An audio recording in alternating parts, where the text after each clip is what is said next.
तो देखिए कि इंडिया का एक हिस्ट्री भी है। ईयू लैब को अगर आप देख लें, जब उन्होंने एक्सपोज किया इनको 750 फेक मीडिया आउटलेट्स चला रहे थे और कुछ ऐसे लोग भी थे जो मरे हुए थे, उनको जिंदा करके उनके तरफ से चीजें चलाई जा रही थी।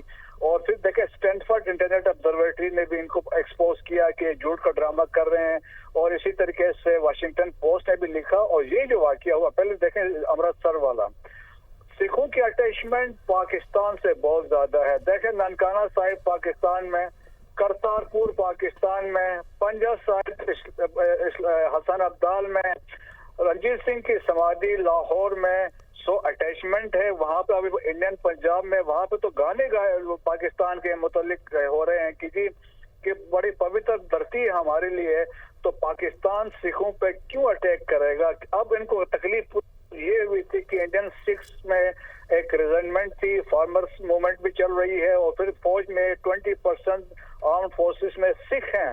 जिस तरह सिखों के एक अवेयरनेस की रेट हो रही है, ट्रांसनेशनल रिप्रेशन देखे सिखों को असैसिनेट इन्होंने किया कनाडा में, यूएसए में और लाहौर में, यूनाइटेड किंगडम में। तो सिखों का क्या नहीं पता इसके में क्या हो रहा है।